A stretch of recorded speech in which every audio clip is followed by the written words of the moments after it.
I had never met another person with a disability that was like me, that would do anything to do what we got to do. We wanted the same sort of life that everybody else wanted to do, and we would do anything to get that. This is Death, Sex, and Money. Did you kill him? No, they just Dave. The show from WNYC about the things we think about a lot. Oh, I see. You think you're the only one who's sexually frustrated. And need to talk about more. Child support? You haven't paid me 1 cent. I'm Anna Sale. Nikki Villavicencio and Darrell Paulsen have a 5-year-old daughter. Her name is Allie. She'll say things to us like when she was about 2.5, she would say, "When do I get my wheelchair?" Yeah. And we're like, well, maybe you don't get a wheelchair. And she has a stroller that she pretends is her wheelchair. Yep. Their daughter doesn't need a wheelchair, but Nikki and Darrell both use one. I'm in my chair probably a good 18 to 20 hours a day. Darrell and Nikki have both been disabled since birth. Darrell has cerebral palsy, and Nikki has a rare condition that makes her joints stiff. It's called arthogryposis. She can't walk, and she doesn't have much use of her arms. I use my feet for everything, so I am in a wheelchair as well for when I'm out and about. But when I'm at home, I scoot around on my butt, which I call butt walking, which has really been an awesome thing to be a mother, because children are on the floor. They love being on the floor with you. And so at home, I'm on the floor with Allie the whole time. Does she ever get impatient with you two? Frustrated? Sure. Absolutely. Absolutely. She's definitely a typical 5-year-old in the sense that she definitely has her moments. I think sometimes she wants to go ahead and do it herself because she thinks she can do it faster, or she thinks that she can do it better, or maybe she doesn't want mom's extra saliva on the top of her brush or her whatever. brush or her. I use my mouth for a lot of things, and I brush her hair with my mouth. So I hold the brush in my mouth and I brush her hair like that. So there are times that she'll be like, "Ew, that's gross," kind of things like that. When Darrell and Nikki met, he was 38 and she was 24, just out of college. They were at a disability rights rally at the state capitol in Minnesota. It was a very cold day in March. And she was all bundled up. But the thing I noticed is that her feet were uncovered. And I was like, huh. And I said, "Aren't your feet cold?" And she says, "No, not really." Well, I convinced somebody to give me a pair of gloves. Little knitting gloves. And I went and brought them over to her and made sure she put them on. That was the start of a 30-day phone call session for me. I repeatedly called her multiple times a day, and for some reason she didn't want to pick up my phone call. Okay, wait, Nikki, so this guy gives you gloves for your feet and then just starts calling you repeatedly. Like, what was your... And he's older. Like, what did you think was going on? It sounds really funny when it's said like that. But honestly, when I first met him, I thought he was kind of this wild older guy. I thought, well, he'll be kind of cool to go to a party with or something like that. And then when he called me a bunch of times, I just didn't answer. I'm like, I didn't have, I guess, a specific reason. It wasn't like I thought he was weird or anything. And he was about to delete my number. And then I called him up and I said, "Hey, do you want to go out?" Yeah, so she called me. And when she called me, I was so excited. I immediately said, "Sure." And I hung up the phone on her. I immediately called my mom. And I was so excited when I talked to my mom and told my mom I wasn't coming home until later. And she said, "What's wrong, Darrell? You sound like you're crying." I said, "I'm not crying. I'm just happy. She called me. And I'm going out." So we did. And the evening that we went out was very interesting. I don't know if Nikki wants to elaborate on that. Well, let's just say we were trying to impress each other by drinking each other under the bar or something, because it was a messy evening. Yes, it was. Tequila and Red Bull shots. That's all I have to say. And had both of you had serious relationships prior to your getting together? Oh, sure. Yeah. And I mean, probably not as many as the average able-bodied person, but definitely. did you typically date able-bodied people or other people with disabilities? Yeah, I mean, me personally, I've dated both. It's really funny because my dad always used to kind of strangely say to me, well, if I complain about a boyfriend or something, he'd be like, well, why don't you just date a guy like you in a wheelchair? And that used to make me so mad. And Darrell, did Nikki feel like a different kind of relationship for you when you got together? Yeah, and absolutely. I had just left a 2-year relationship with an individual with bipolar schizophrenia, and she was also 11 years older than me. So I told myself I would never date somebody with a disability again. I said it was just challenging. So when I met Nikki, there was just something about Nikki. I was compelled to be with Nikki. I wanted to be more than friends with Nikki, and she wanted to be friends, and we kind of had to work that out. And then we were out to eat, and he basically said to me, I got too many friends, and I said, well, I just want to be friends. Why can't we just be friends with benefits? Hey. And he's like, well, I don't want to be that, and I either want all of you or nothing at all. And so we talked through the whole night, and I guess we both decided, well, I guess we're meant to be together. It's kind of remarkable to me how clear both of you were. I mean, Darrell, you were so clear about the kind of relationship you wanted to have with Nikki. Right. I think that's really the whole basis of our relationship and what keeps us together. The unique thing about Nikki, when Nikki and I met, well, I was sleeping in my chair probably for a good better part of over 10 years. And she said, if you want to have a relationship with me, you're going to have to figure out how to get in and out of bed. And I said, well, I really don't know if I can do this. I haven't done it for a while. So originally, for the beginning of it, it took me about an hour to do it.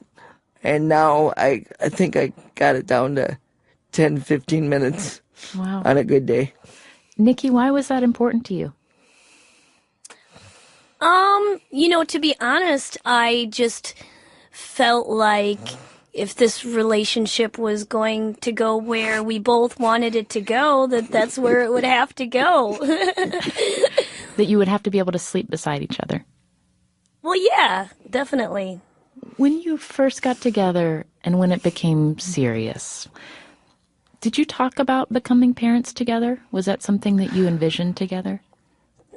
We did on and off, but I think we Not were kind of joking about it more or less, Yeah, I mean, I feel like we talked about it in the sense of how two lovers talk about stuff, pillow talk, or whatever, but I don't think it wasn't like we were like, oh, and after we're together, then we're gonna have 4 kids together. It was nothing like that. Did you think it was an impossibility for you? Yeah, I mean, when Darrell and I were both babies, our parents were told that we would never be able to even have children. I mean, society tells us all the time that people with disabilities either can't have children or shouldn't have children. So, Nikki, were you using contraception? I was, but probably not as consistently as I should have been. When she wasn't being appropriate with her abilities to do her contraception, then she expected me to do my part. And I couldn't do nothing but put things on backwards or inside out. So that didn't quite work for me either. You mean putting on a condom was difficult? Correct. Yeah. So if it's too difficult, then we just don't use it. We just go with the flow. Coming up, Nikki finds out she's pregnant. It was quite the shocker. And she and Darrell quickly realize that they aren't the only ones who feel nervous about them being parents. This society and the state, or however you want to say it, looks at us like they they can't care for themselves, so how could they care for another child? I mean, that's how people on the street even say it to our faces.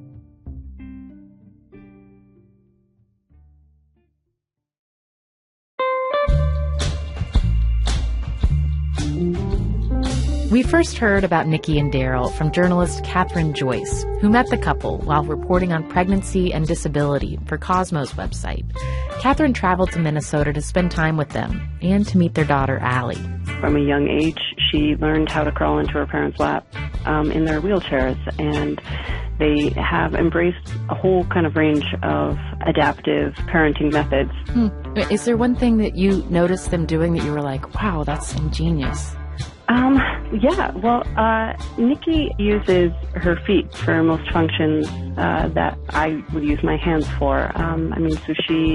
I watched her give a PowerPoint presentation using her feet to, click through slides, or, all the texting she was doing with me to arrange when to meet, she was doing with her feet. You can see photos and video of Nikki, Darrell, and their daughter Allie on our website at deathsexmoney.org. We'll post a link to Kathryn's piece there, too. Thanks to both Kathryn and Cosmo for connecting us with Darrell and Nikki. And we have an update about a family we had on the show who've been dealing with mental illness. Mark and Julia Lukács talked about her bipolar disorder and her series of psychotic breaks before and after they had their son. Julia's been doing well in the 2 years since, working and stable on her current medication. And Mark has a new book out this month about their family. It's called My Lovely Wife in the Psych Ward. On the next episode, you describe what you call your hoe phase. Actress Gabourey Sidibe talks about her life before the movie Precious made her famous, including her first experiences with sex. The hoe phase sounds like there was a line outside of my bedroom, and it wasn't. And it wasn't like I'll take anybody on. It wasn't like that. I just kind of hung out with people that did not serve or deserve me.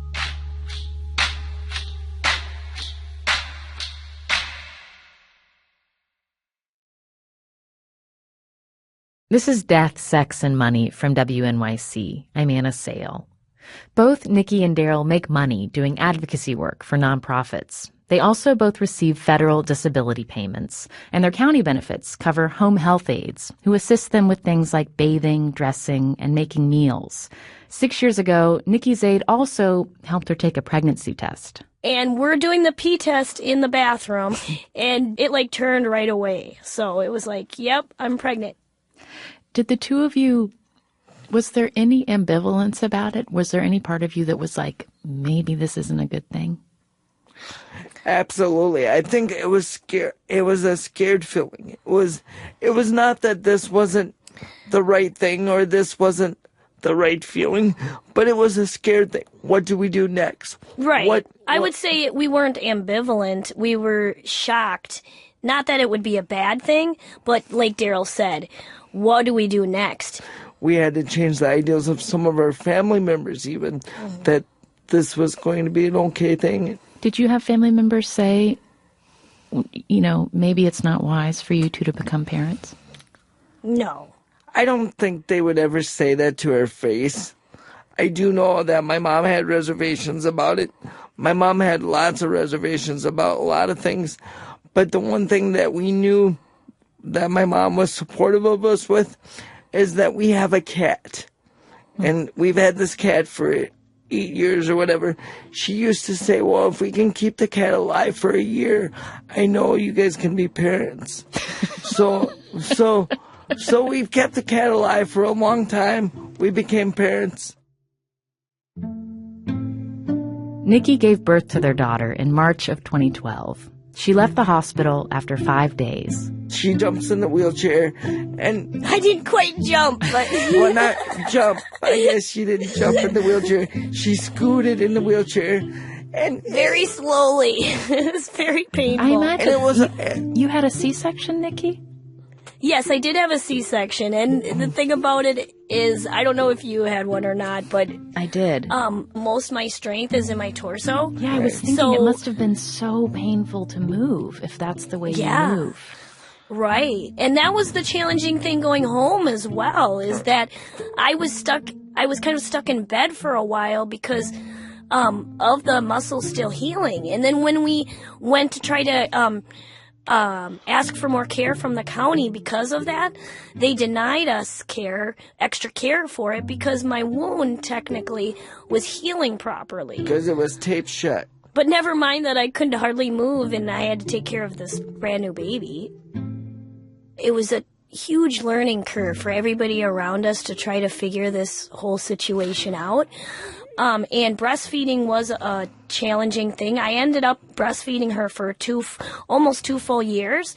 But starting it was super challenging because my hands are like small as child's hands. So I can't hold a baby the way a typical mother holds her in sitting up.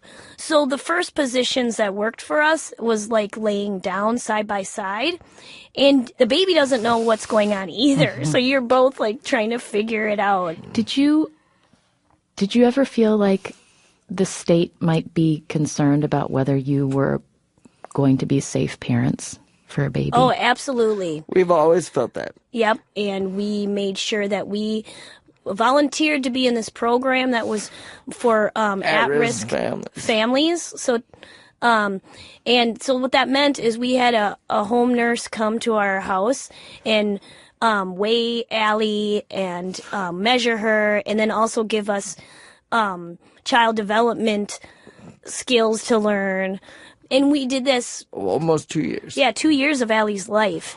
And we did that, one, to make sure that we were doing the right thing, but two, to cover our butts and to know that if anybody did try to call Child Protection Services or anything like that, that we would have a record of saying that this lady has been here, she's seen that Allie is safe, she has seen that Allie is healthy, and that we are doing the things that we need to do.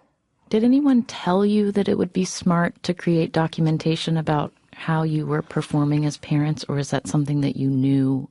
No, we just, I mean, we're disability rights advocates. I feel like it's kind of ingrained in us. Well, and I also grew up in foster care for a little bit of time when I was a young teenager. So I had a sense always in the back of my mind to always have somebody else check my stuff. Yeah, and I learned that as a very young person too. That if you want something done, you have to get it written down. Did it make it, because you knew that people might be watching and questioning whether it was appropriate for you two to be taking care of a child, did it make you hesitant to say out loud when you were having a hard time what was difficult for you? I think it wasn't difficult to say to each other. I think it's been difficult to say to other people at times. Because when you're going through something that challenging, you feel like it's just you. You don't feel like you want to go to someone because then you feel weak or whatever, or you feel like you can't take care of your own child. When their daughter was an infant, Nikki and Darrell did have some extra help. Darrell's mom lived with them for the year. And now that Allie's a bit older, she spends half her day at preschool. Nikki and Darrell don't have any additional child care. Once Allie's off the bus, she's with them for the rest of the day. And their home care workers aren't allowed to help with anything related to parenting. Unless she had a disability. Right, unless she had a disability. Because she doesn't. Our home care workers are not to do her laundry. They are not to do any meal preparation or anything. Or assist with the bicycle and getting it in and out of the van if I need to get it across the street to the park or something. I mean, they're not allowed to do any of that. Do you have rules about what you will ask her to do for you and what you won't? Yeah. I mean, we yes always... And no. I mean, we don't have hard, strict rules. But we always tell her that she doesn't have to do anything for us. And the thing about it is there's times that I won't want her to do something for me, but she will be insistent. I mean, you can ask Darrell that. She will literally climb up me to make sure that she zips my coat. or They'll be like, I'm just trying to help her put her shirt on. And she'll be like, no, I'll do it. Thank you. Do you worry about that since she's a little girl? I don't fear it at all because she has a super strong personality and she's super independent.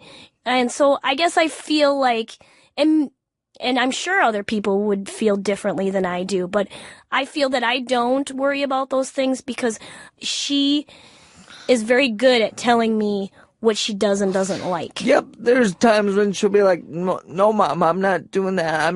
I don't want to do it. I'm tired. And we'll be like, come on, can you do it this one time? Please just do it this one time and you don't have to do it again. Or she's a negotiator, man. She's the art of the deal. She knows she knows how to make a deal with Mom and Dad. So she's a typical 5-year-old. Oh, yeah.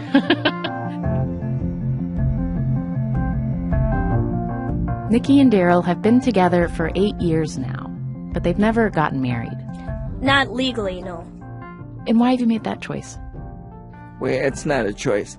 It's a matter of fear, most of all, because sometimes people say, well, if you get married and you're both on public assistance, then you have to join your finances together. And let's face it, if we do that, financially it's a loss for us. Right. It's not a benefit.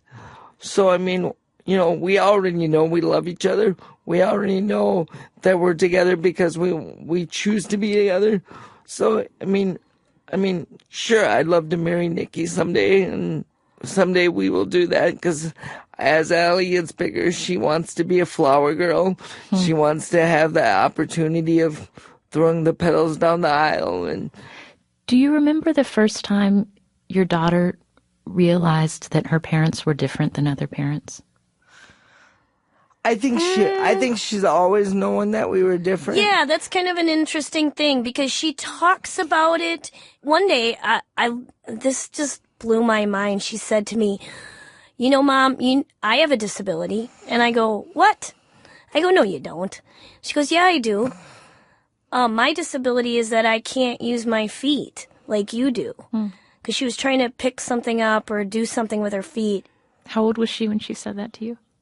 She just said that probably a few months ago. And Nikki, for you, what's it like to look at your little girl and to think about what you were like as a 5-year-old? That's interesting. I look at her and I see a lot of myself in her personality. The fact that we never thought we would ever have children. So to see somebody who looks similar to you, acts similar to you, and has my husband's personality, which is pretty out there at times. It kind of feels like you're in a different world at times. To be honest, I'm like, whoa. Have you talked about having other children?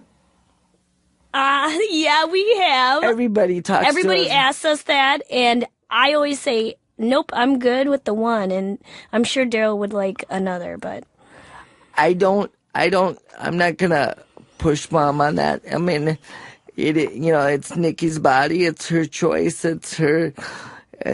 She's done a great job with Allie. I think the second one will even be a little easier. But I can't. I enjoy practicing a lot. So, I mean. You mean practice getting pregnant? Is that what you mean? Yeah. Yeah. So maybe we should go home and practice some more.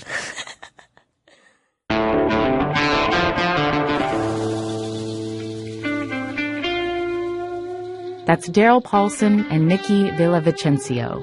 They've been pushing legislation in Minnesota this session that would allow home health care workers to assist parents with disabilities. And Nikki's preparing to run for their local city council next fall.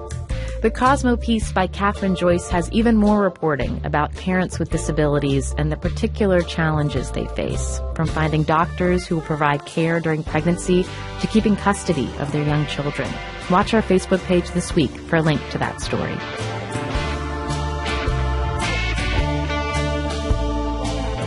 Death, Sex, and Money is a listener-supported production of WNYC Studios in New York. I'm based at the Center for Investigative Reporting in Emeryville, California. The team includes Katie Bishop, Emily Botine, and Andrew Dunn. Our intern is Adriana Rush. The Reverend John DeLore and Steve Lewis wrote our theme music. I'm on Twitter at Anna Sale. The show is at Death, Sex, Money. And don't forget to subscribe to our weekly newsletter. Go to deathsexmoney.org/newsletter.